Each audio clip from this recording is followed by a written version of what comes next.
Acá, este capítulo tiene en la mayoría de los temas la lógica que está en el libro actual, pero le agregué un par de gráficos que están en la edición anterior. ¿Por qué? Porque en la edición actual es como que no hay gráficos explicando y por ahí algunos conceptos no quedan tan claros como los que vamos a incorporar al entender la parte de los gráficos, ¿sí? Ahora, lo que nos importa es las lecciones que vamos a estar viendo en las conclusiones, y vamos a hacer un formulario como para agarrar y ver de manera clara, ¿no? Un cuestionario y demás con interacción, como para ver de manera clara qué es lo que prima al momento de decidir un tipo de cambio fijo, un tipo de cambio flexible, y cuáles son los costos y los beneficios de esas decisiones. ¿Ok? Bien. ¿Qué es lo que tenemos acá? Vamos a arrancar con el sistema de tipo de cambio fijo. Nosotros ya hicimos en la clase pasada el esquema de tipo de cambio fijo. Fue el último que nosotros vimos. ¿Se acuerdan que nosotros teníamos el esquema de ISLM con tipo de cambio fijo? Y cómo el adoptar un tipo de cambio fijo implicaba, obviamente, que nosotros estábamos con ello renunciando no solamente a que pueda ajustar el tipo de cambio, sino también a la posibilidad de implementar política monetaria. ¿Por qué? Porque con libre movilidad de capitales, esto implica que vos no podés apartarte de la paridad de tasa internacional, y como vos no definís la tasa internacional, la tasa local debe ser aquella que sea consistente con esto, con lo cual tenés que tener una política monetaria acomodaticia. Dicho esto, nosotros tenemos entonces un equilibrio de corto plazo, ¿no? Y es como ya nos acostumbramos y como ya hemos visto en la materia, lo que teníamos con un ISLM, que nos permitía llegar a un equilibrio de corto plazo, pero eso que veíamos como un equilibrio no necesariamente implicaba un pleno empleo, ni mucho menos. Con lo cual, lo que nosotros teníamos que buscar después era qué es lo que esto tiene que ir ajustando de alguna manera como para llegar a un equilibrio de mediano a largo plazo.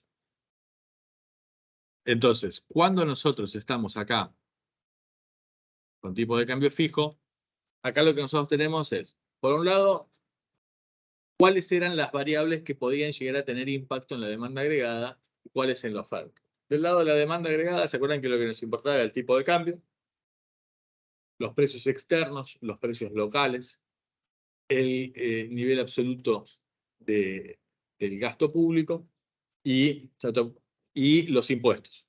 ¿Sí? Si nosotros incrementamos G, lo que vamos a tener es que hay un aumento de la demanda agregada. Si nosotros reducimos T, lo que tenemos es un aumento de la demanda agregada.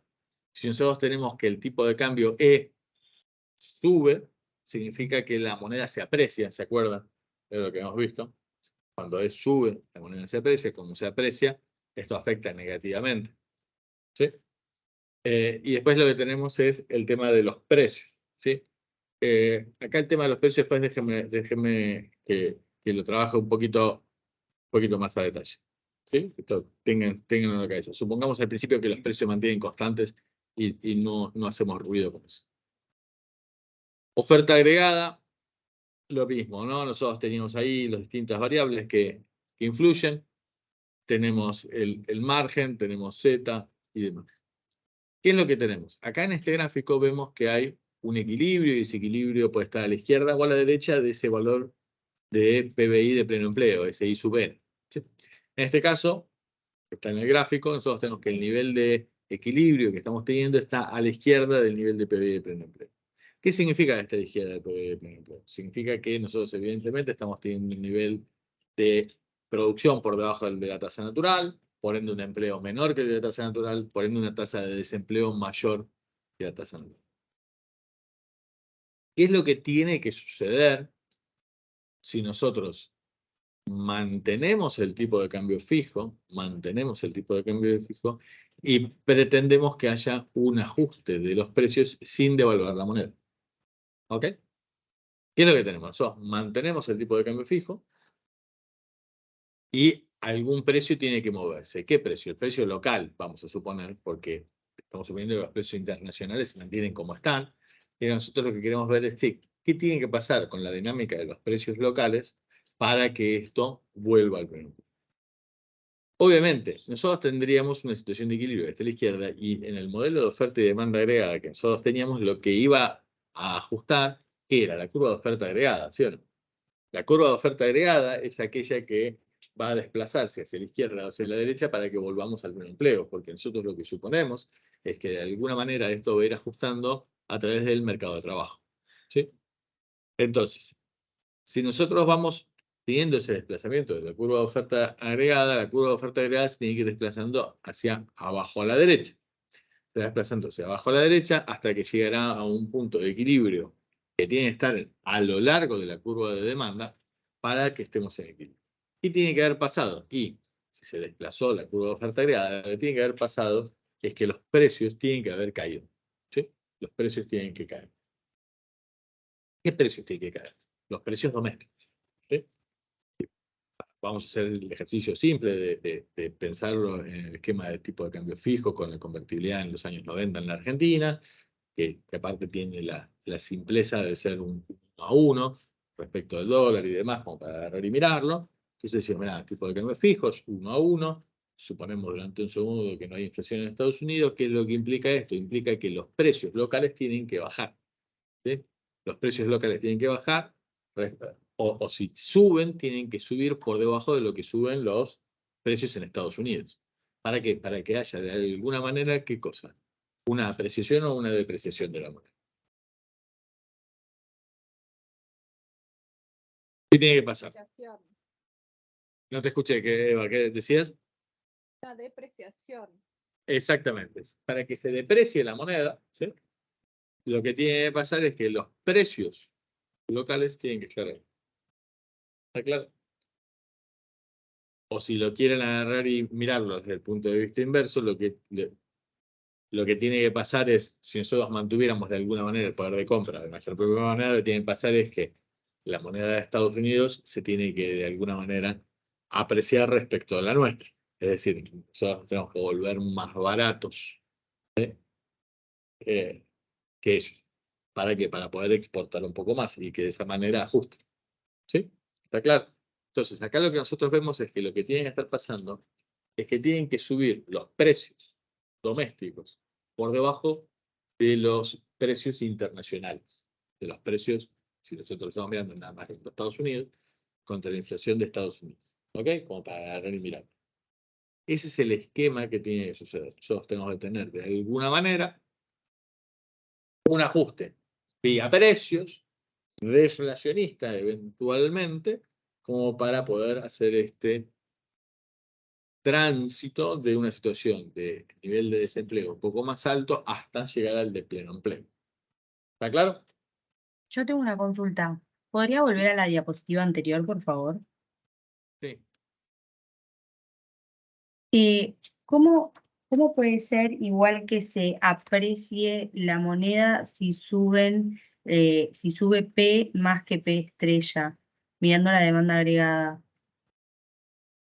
Mirá, vos acá lo que Al tenés, revés. claro, vos acá lo que tenés es, pensalo de nuevo como lo estamos diciendo, ¿no? Si vos tenés que los precios domésticos van subiendo menos que los precios internacionales, ¿sí? Suben menos que los precios internacionales, lo que vos tenés es, pensarlo de nuevo en la lógica de el otro no se mueve, ¿sí? Tiene que haber una inflación tuya negativa, una deflación, pero vos mantenés el tipo de cambio, ¿sí? Vos mantenés el tipo de cambio 1 a 1, ¿sí? ¿Está claro? Entonces, los bienes en la Argentina se vuelven más baratos para el que está en el exterior, ¿sí? ¿Entendés? Porque sigue Ah, teniendo el mismo, sí, sí. seguís teniendo el mismo tipo de cambio, y eso es lo que se ve acá, ¿no? Este movimiento P cambia, pero mantenés el tipo de cambio. El tipo de cambio nominal sigue siendo el mismo. Entonces, lo que empieza a pasar es un turista viene con los dólares y ahora puede comprar más bienes en la Argentina, ¿sí? Porque los precios en la Argentina ahora están más baratos, ¿sí? alguien que compraba mercadería argentina para exportar, para llevarla a otro país.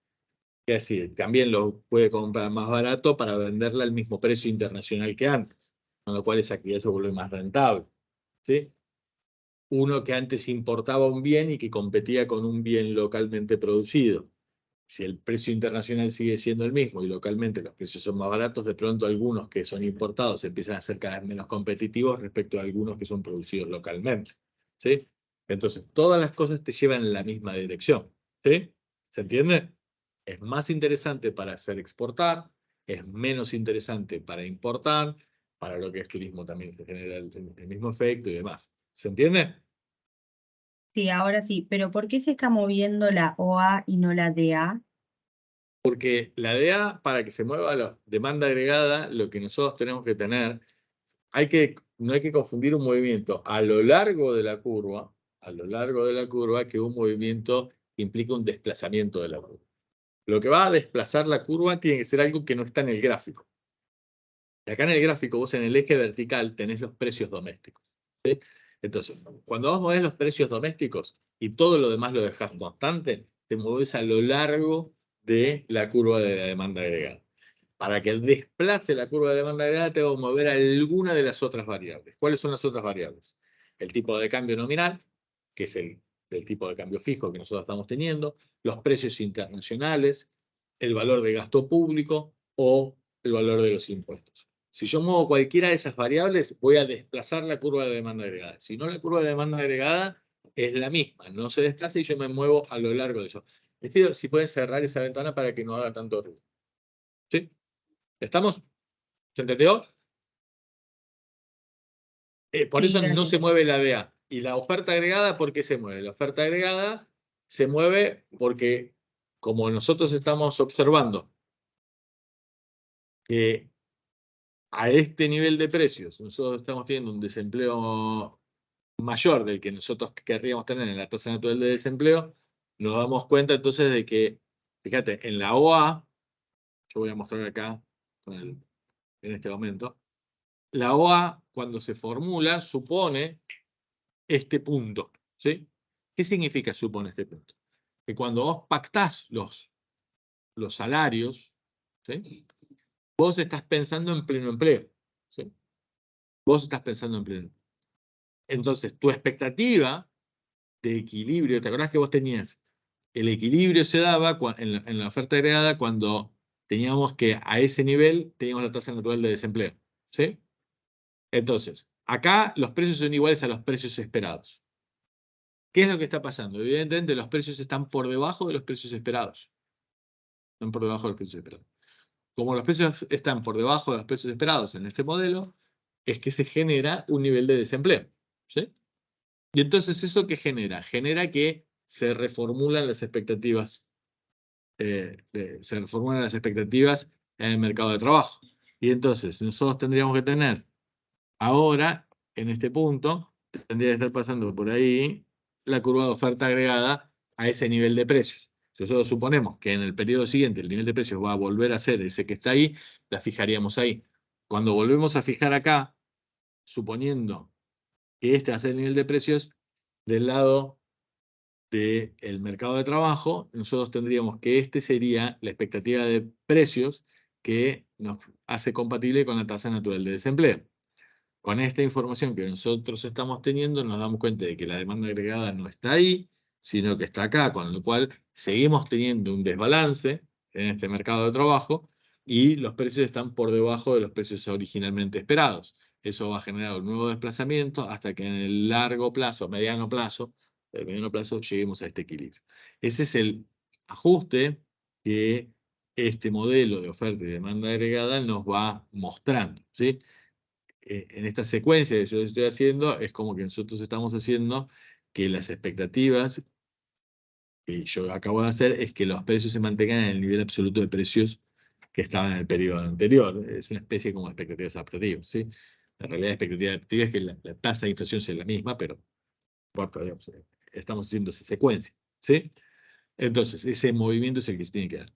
Para que se dé ese movimiento, fíjense que, y ahí voy al caso puntualmente de la convertibilidad, Esto implica que con una tasa de inflación relativamente alta, vos podés estar pidiendo una tasa de actualización de salarios por debajo de lo que estabas teniendo. Pero en una convertibilidad como la que nosotros tuvimos en los 90, nosotros estábamos en una inflación casi cero.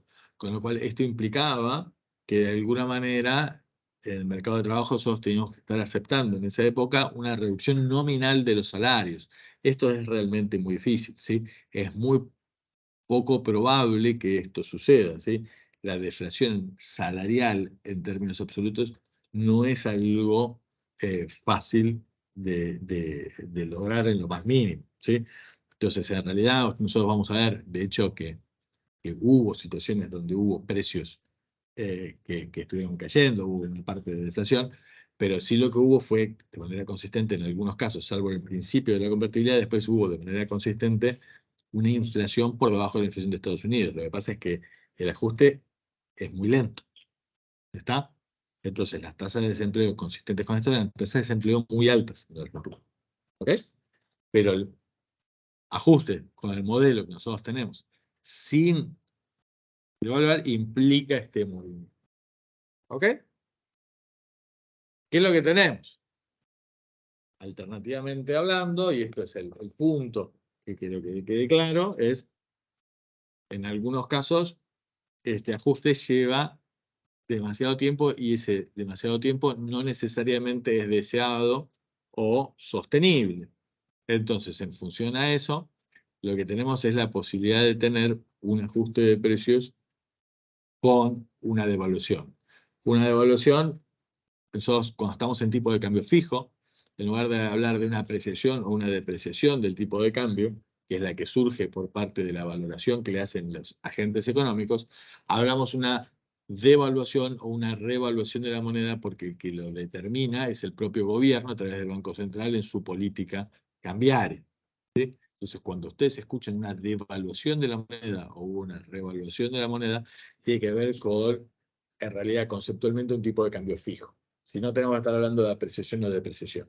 La verdad es que a veces se confunden ambas cosas y se utilizan de manera inadecuada por ahí ambos términos, ¿sí?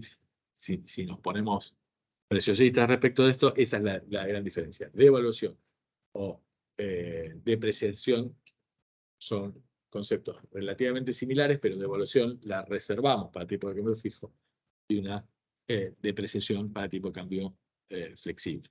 ¿Ok? ¿Qué Bien. implicaría? ¿Bajar la paridad? Claro, sí, es exactamente eso.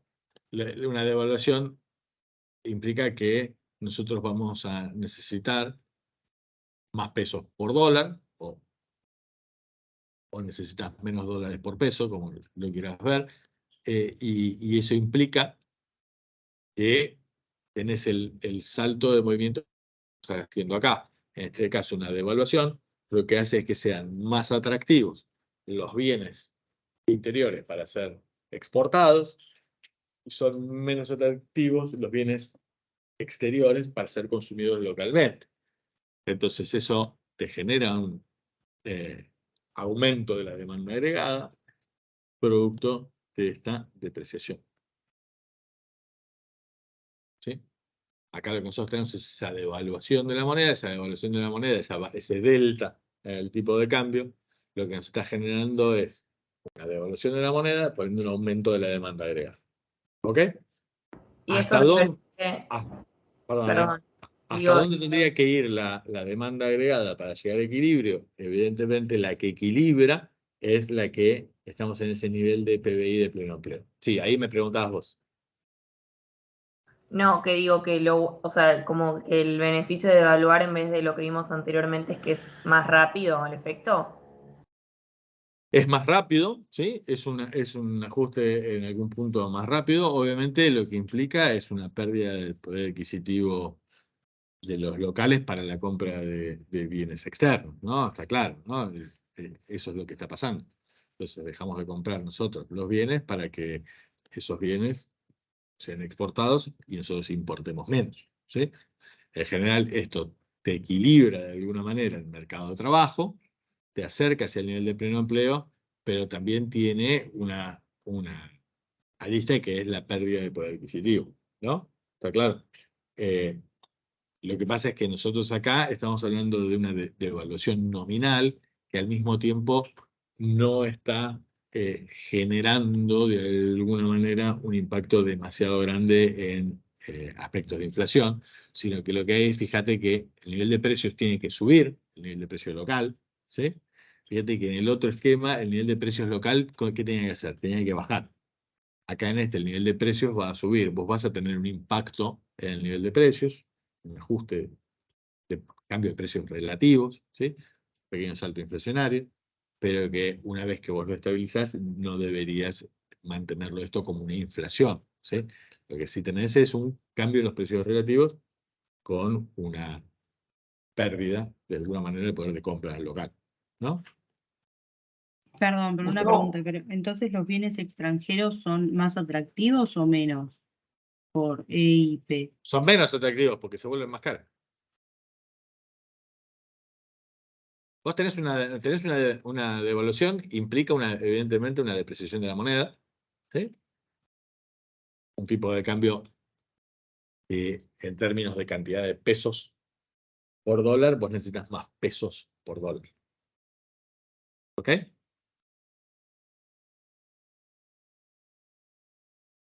Y ahí se dice Gustavo, que subió el tipo de cambio. Acá lo que nosotros teníamos, ¿se acuerdan? Que acá no tenemos que equivocarnos. Nosotros en lo que estamos hablando acá en la materia, ¿qué tenías vos? Que subía el tipo de cambio, en realidad es una apreciación de la moneda. ¿Sí? Acá en la definición que estamos usando, que es la que está en el libro, como para evitar confusiones. ¿Sí? Ahora, es una suba de tipo de cambio que implica, como acabamos de decir, necesitas ¿qué cosa? Digamos, en una suba del tipo de cambio de la depreciación. Cuando es una apreciación, una suba del tipo de cambio implica que vos necesitas más dólares por peso. A eso se refiere, por eso lo llaman una suba del tipo de cambio de una apreciación. Acá en esto que nosotros estamos haciendo lo contrario. Estamos haciendo una depreciación. ¿Sí? Estamos diciendo que vos necesitas más pesos por dólares, una devaluación de la moneda. ¿Ok? Gustavo, este planteo rompe con el tipo de cambio fijo entonces. O sea, Acá lo que vos estás haciendo es haces un salto de una vez, claramente rompes el tipo de cambio fijo que está ahí. Es como que vos agarrás y decís, che, salgo de 1 a 1 y me voy a $1.10 por dólar. Haces un salto de única vez y después volvés a mantener el tipo de cambio fijo en ese nuevo nivel. ¿Sí? Acá vamos a... Sí. Y sí, aumenta la producción.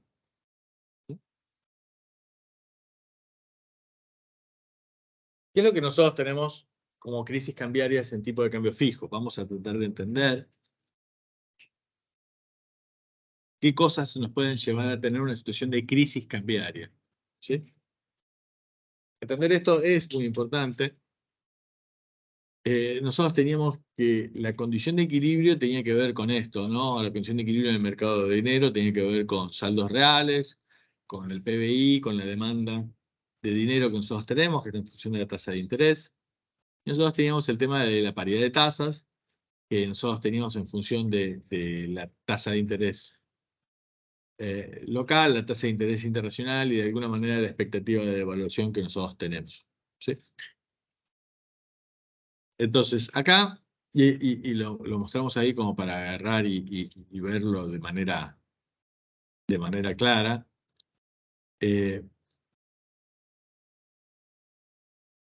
Nosotros tenemos que, cuando hay una expectativa de devaluación, y piénsenlo de nuevo en la DIR de la Argentina, olvídense un poco de lo que está en el pizarrón, piensen ustedes en la Argentina de hoy, ¿no? Va a decir, mirá, si yo creo que se va a mantener fijo, yo le voy a pedir al plazo fijo una cierta relación contra la tasa de rendimiento en dólares que yo tendría alternativa. Ahora, si yo creo, la expectativa es que el tipo de cambio de cantidad de pesos por dólar va en el futuro ser mucho más alta, yo le voy a pedir una tasa de interés doméstica mucho más grande. Es decir, Lo que nosotros esperemos que pase en el tipo de cambio va a influir fuertemente en el equilibrio de tasas que nosotros tenemos. Entonces, cuando hay una expectativa fuerte de una depreciación de la moneda, o si estamos en tipo de cambio fijo, cuando hay una expectativa de que el gobierno va a devaluar la moneda,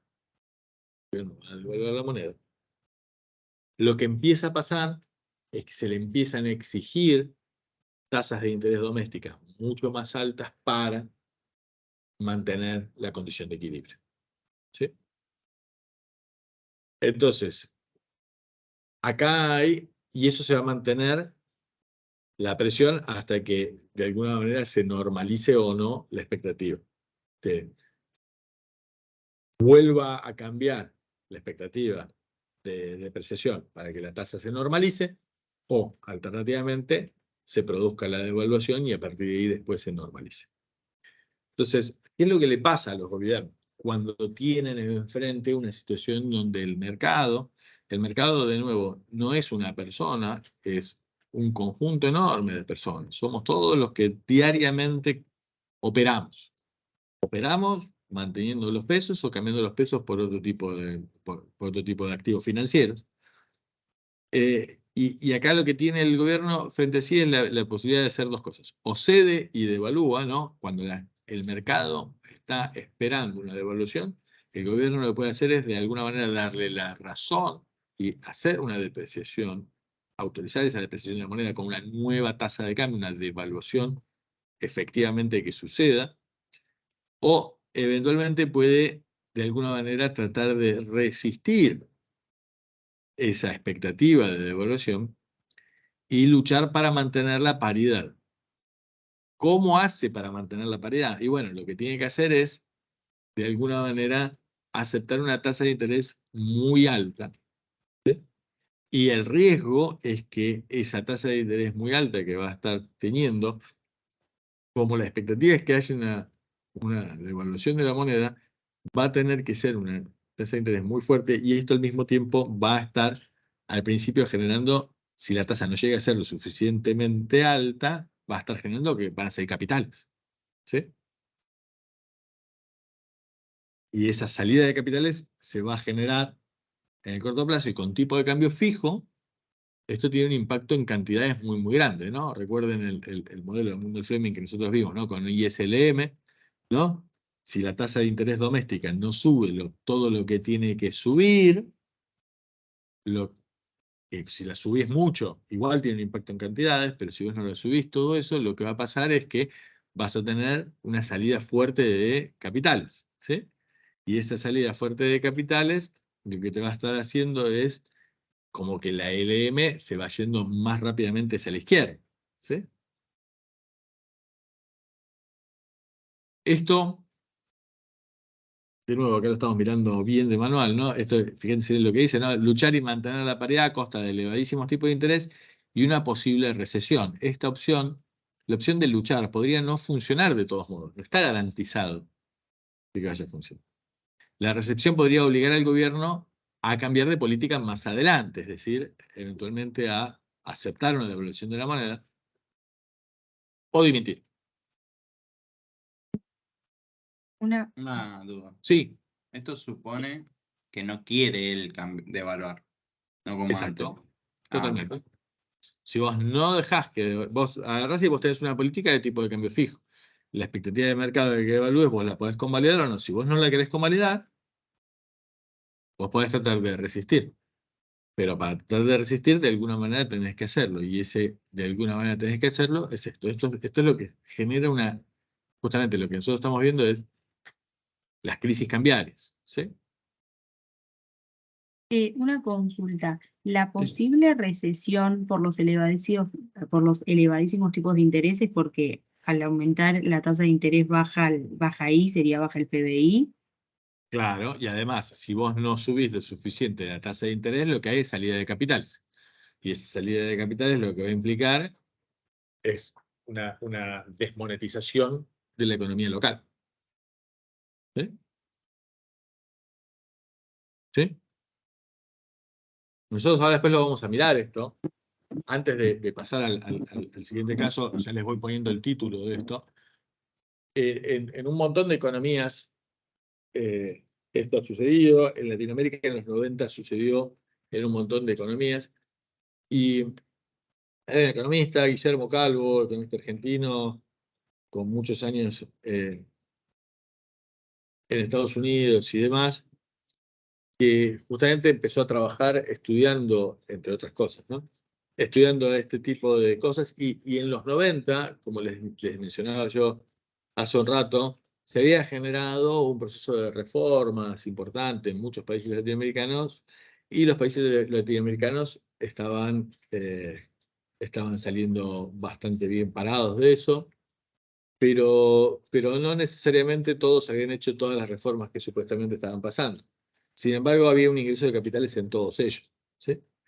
¿Esto qué es lo que pasa? Lo que pasa es que en realidad no hay una diferenciación tan grande en el mercado internacional, ¿sí? Entonces, va todo relativamente parejo. Cuando por algún motivo, se corta ese financiamiento internacional, se produce una ruptura justamente de este financiamiento de las economías que están teniendo en ese momento un ingreso de capitales muy, muy fuerte. Es lo que se conoce como sudden stop. Si alguna vez alguno lo escuchó, además tiene que ver con eso. De alguna manera, un freno en el ingreso de capitales que puede deberse a un montón de motivos. En algunos casos puede ser a que cambia el contexto internacional, suben las tasas internacionales y entonces se revierte el flujo de fondos hacia países emergentes y vuelve hacia Estados Unidos, u otro tipo de acciones. Y cuando eso sucede, las economías que están más vulnerables a eso tienen una crisis cambiaria de la que estamos mencionando. Ahí tienen esas dos opciones que acabamos de decir. O convalidan haciendo una depreciación de la moneda si es un tipo de cambio flexible, o devaluando si es un tipo de cambio fijo, ¿sí? O se va a generar un desbalance, ¿sí? Los tipos de cambio permiten, y esto es lo que vamos a estar mirando, de alguna manera amortiguar los impactos sobre la economía, y es lo que vamos a mirar ahora con tipo de cambio flexible. Pero si fuera un tipo de cambio fijo, ahí el gobierno tiene que de alguna manera aceptar y convalidar este tipo de cosas. Y si lo acepta, va a cambiar evidentemente su política, porque estaba diciendo que tiene un tipo de cambio fijo y lo va a romper. Entonces tiene una ruptura y una pérdida de reputación producto de esta ruptura, o tiene que, de alguna manera, luchar y resistir, aceptando entonces una suba de tasas de interés muy, muy fuerte y una recesión muy, muy fuerte en esas economías, que se da con mayor impacto que si vos tuvieras un tipo de cambio flexible. Y ahora vamos a esto. Entonces decimos, mirá, ¿cómo son las condiciones de equilibrio? Nosotros tenemos que entender que las condiciones de equilibrio que nosotros tenemos tienen que ver con la expectativa de acá futuro, pero esa expectativa futuro, en realidad, que nosotros habíamos puesto, que es más o menos esto que está acá, más o menos esta diferencia entre la tasa de interés internacional y la expectativa, en realidad cuando vos lo mirás bien, no es un solo periodo, obviamente, son un montón de periodos, son un montón de periodos. Y vos lo que tenés es justamente la expectativa a largo plazo de qué es lo que está pasando con el tipo de cambio, pero la expectativa de qué es lo que está pasando en un montón de periodos se te adelanta y te impacta en hoy, ¿sí? Entonces, vos lo que tenés en tipo de cambio flexible es que los movimientos que pueden llegar a estar teniendo se amortiguan con una variación del tipo de cambio. Y esa variación en el tipo de cambio que equilibra, de alguna manera te mantiene más cerca de la situación de pleno empleo, ¿sí? Y vos tenés la posibilidad de, al mismo tiempo, jugar con política monetaria como para tratar de mantenerte más o menos ahí. Esa flexibilidad la tenés con tipo de cambio flexible, obviamente con tipo de cambio fijo no la tenés, ¿sí? ¿Cuáles son entonces las ventajas y desventajas de cada una de estas? Decimos, mirá, si nada se rompe, y la economía logra atravesar todos estos procesos de ajuste y desajuste en cada uno de los dos modelos, la verdad es que en el mediano plazo podría ser lo mismo, ¿sí? Ahora, la verdad es que a corto plazo no es lo mismo, ¿sí? los tipos de cambio fijo renuncian, como acabamos de decir, a dos instrumentos, a la variación de tipo de cambio y a la política monetaria. Esto hace de que vos, en lugar de ajustar ciertas cosas cuando hay fluctuaciones, producto de, por ejemplo, el cambio de ciclo internacional y demás, vos no tenés esas herramientas y eso tiene un mayor impacto en las cantidades, en el nivel de PBI, en el nivel de empleo. ¿Sí? La ventaja que tiene el tipo de cambio fijo es que, si bien pasa eso, da mayor certidumbre de cuál es el tipo de cambio a mediano o largo plazo. ¿Sí? ¿Por qué? Porque tiene de alguna manera una garantía por parte del gobierno de que va a hacer las cosas que tenga que hacer para sostener esa paridad.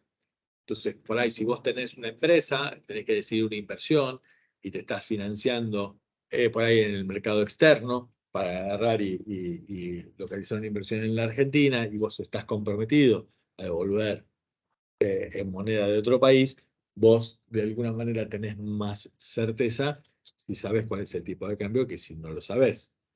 Si nosotros estamos pensando por ahí y ahora vamos a estar mirando, economías más integradas o que tienen un ciclo económico más parecido, esta estabilidad del tipo de cambio puede llegar a resultar muy importante. ¿Sí? Entonces, en el caso de Argentina, en el proceso de consolidación del Mercosur, la estabilidad del tipo de cambio ayuda a el intercambio entre, por ejemplo, Argentina y Brasil, como los dos socios mayoritarios. Cuando hay mucha inestabilidad en el tipo de cambio, los números del comercio dentro del propio bloque o dentro de la propia, una empresa que esté, una multinacional que tenga presencia en los dos países, se le vuelve demasiado volátil y eso le genera problemas de costos y demás. Entonces eso, si el tipo de cambio no se mantiene estable, genera ineficiencias. Entonces, tipos de cambio más estables favorecen. Por eso es que el tipo de cambio fijo tiene a veces esa ventaja. El tipo de cambio flexible tiene la ventaja de que puede amortiguar mejor frente a shocks externos y frente a este tipo de volatilidades, pero tiene amortiguar el impacto sobre la economía ante shocks externos, ante cambios de, por ejemplo, lo que puede llegar a ser el ciclo económico internacional, o lo que puede llegar a ser el impacto de una sequía, o el impacto de una guerra, o de lo que sea. El tipo de cambio flexible vos te permite amortiguar esto mucho más. Pero tiene una contrapartida, ¿cuál es? Y que entonces es más volátil el tipo de cambio. ¿Sí? Porque el otro no varía, porque es fijo. ¿Sí? En general, en esta instancia, las recomendaciones a nivel de políticas tienden a ser más bien de recomendar tipos de cambio flexibles. ¿Sí? Eso soy. Eso soy. ¿Siempre fue así? No.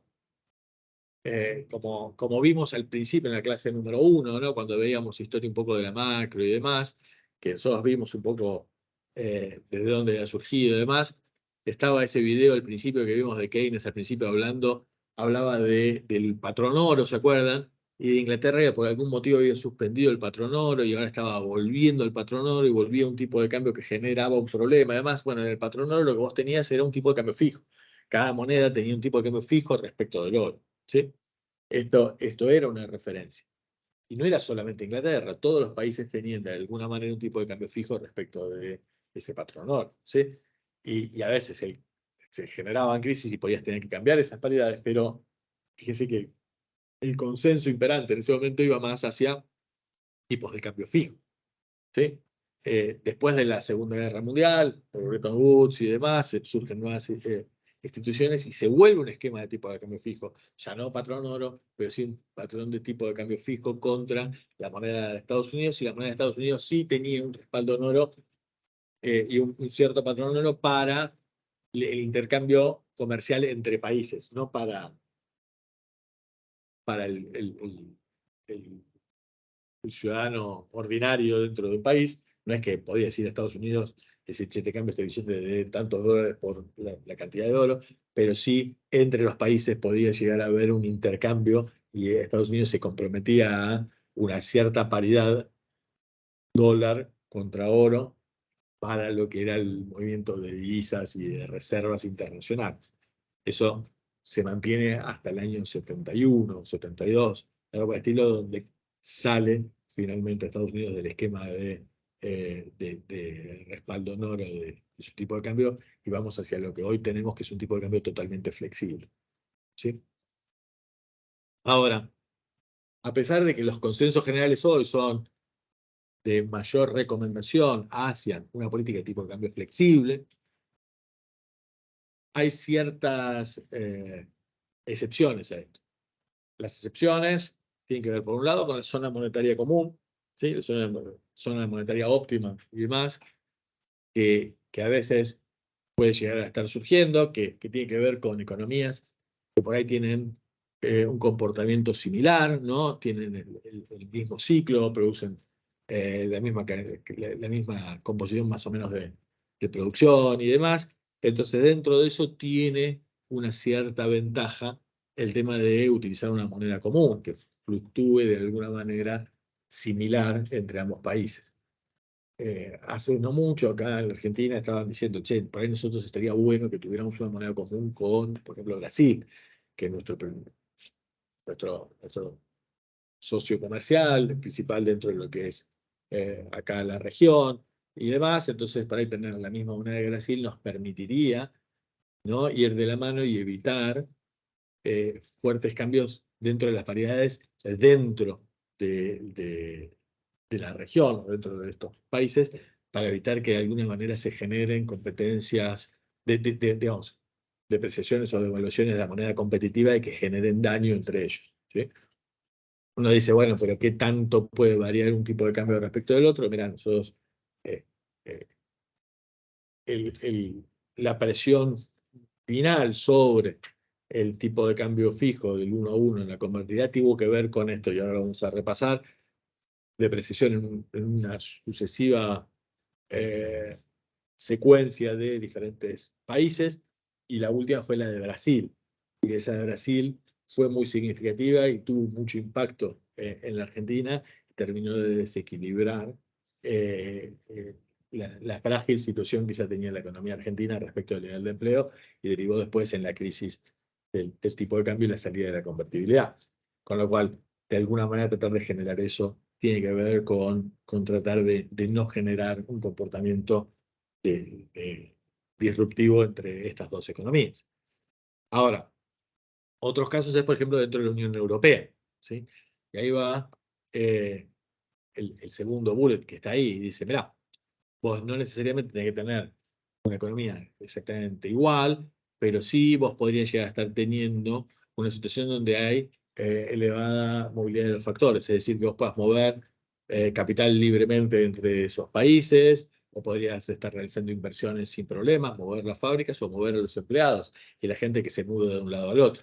De hecho, si nosotros pensamos, nosotros podríamos tener una moneda en la provincia de Córdoba, otra moneda en Santa Fe, otra moneda en Tucumán, y no tenemos un conjunto de monedas diferentes provincia por provincia. Tenemos una única moneda para todo el país, ¿sí? Y es cierto, eso implica que las economías son exactamente iguales.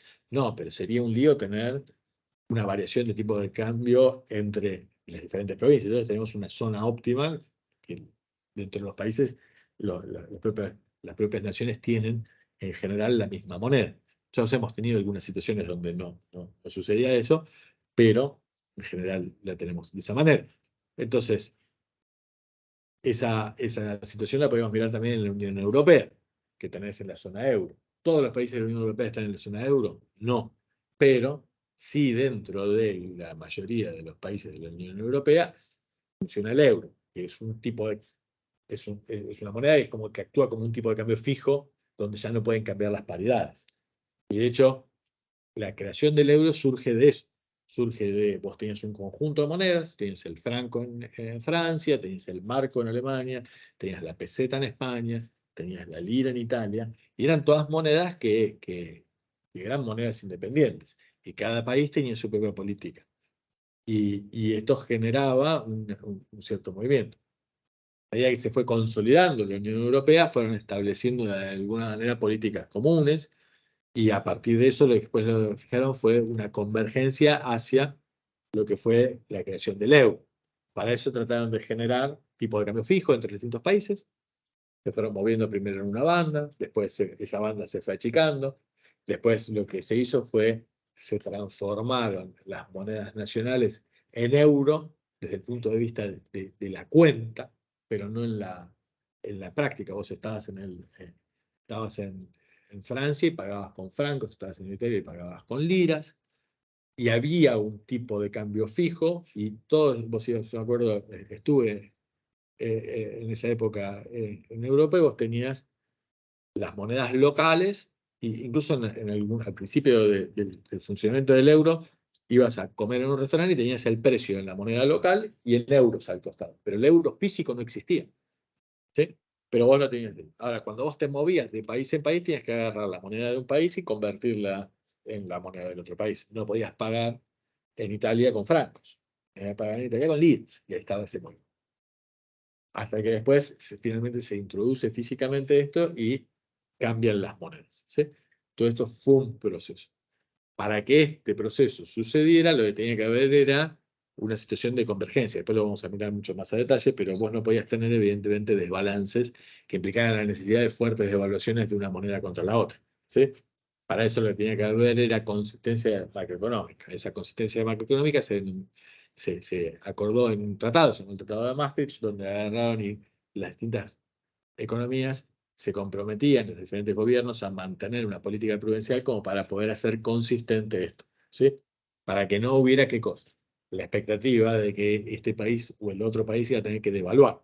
Porque si eso pasaba, había un ataque especulativo contra esas monedas, cosa que ha venido sucediendo muy seguido en Europa. ¿Ok?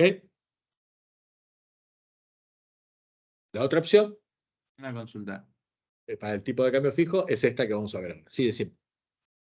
Cuando vos tenés estos tipos de cambio fijo, el gobierno tiene que dar, digamos, la seguridad que no va a revaluar y devaluar la moneda, ¿no? Totalmente. Fíjate que en el caso este que yo te estoy mencionando, en el caso de, por ejemplo, el euro, ¿sí? Lo que vos tenés es que los países se tienen que comprometer a que la moneda local va a seguir siendo el euro. Van a decir, pero es obvio. No, no es obvio. En la crisis que hubo en Europa, por ejemplo, en Grecia o en Portugal, en algunos momentos hubo recomendaciones que decían que esos países tienen que salir del euro, ¿sí? ¿No? Era una propuesta concreta. Y eso implicaba entonces que vos podías salir del euro y listo, ¿sí? Y entonces el riesgo de alguna manera de salirte de la regla existía, ¿sí? Tiene un montón de complejidades, pero existía, ¿sí? Y acá, cuando miremos ahora el tema de caja de conversión, fíjese que también lo vamos a poder mirar y vamos a poder incluso darnos cuenta un segundito de qué es lo que esto implica en sus diferentes variantes, ¿no? O sea, vos puedes tener un tipo de cambio fijo sin necesidad de ser una fijación rígida como la que vamos a estar mirando ahora, y sin necesidad de que sea una caja de conversión. Una caja de conversión es un caso muy particular de tipo de cambio fijo. ¿Qué es lo que pasa? Vamos a hacer después el recorrido histórico de Argentina, porque es importante que ustedes lo entiendan, y lo vamos a trabajar fuertemente en el próximo segmento, en el próximo cuarto. Pero nosotros veníamos de muchas situaciones de crisis económica, de muchas rupturas de contratos, de tipos de cambio, de todas las cosas que se les puede llegar a ocurrir. Y de hecho, cuando se establece la convertibilidad, nosotros estábamos rumbo a una tercera hiperinflación en menos de 2 años, ¿sí? No es que se levantaron un día, estábamos felices y contentos y dijeron, che, ya que estamos tan contentos y estamos aburridos, hagamos una caja de conversión y fijemos el 1 a 1. No fue así. Estábamos rumbo a una tercera hiperinflación, ¿sí? Como estábamos rumbo a una tercera hiperinflación, lo que sucedía era que, ¿ustedes qué se imaginan? Que la sociedad, los que vivíamos en ese momento en Argentina, ¿confiábamos en las autoridades económicas o tenía poca credibilidad? Poca credibilidad, evidentemente. No es que tenían una gran capacidad de hacernos creer de que todo iba a ir bien, ¿sí? Había poca credibilidad.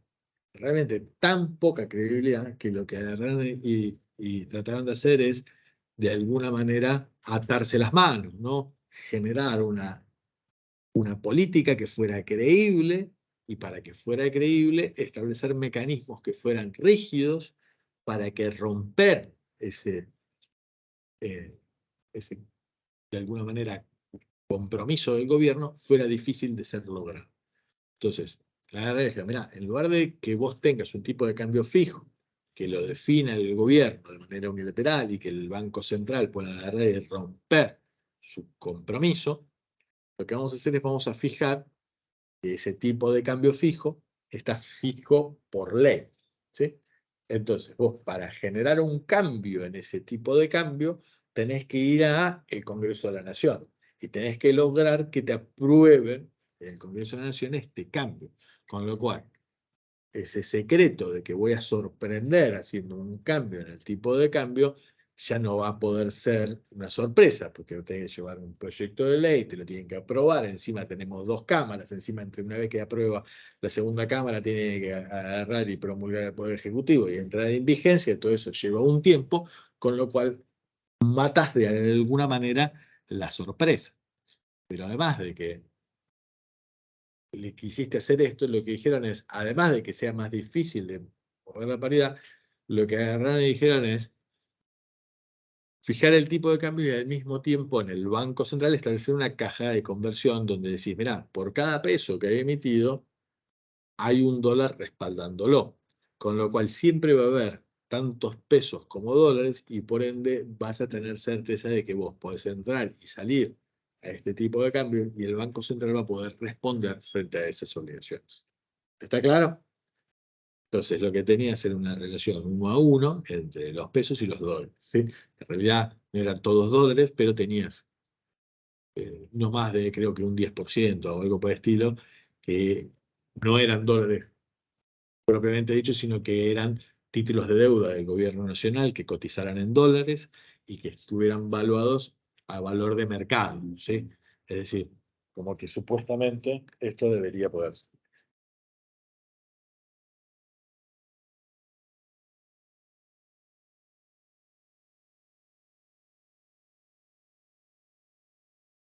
Algo me pasa que no me está cargando.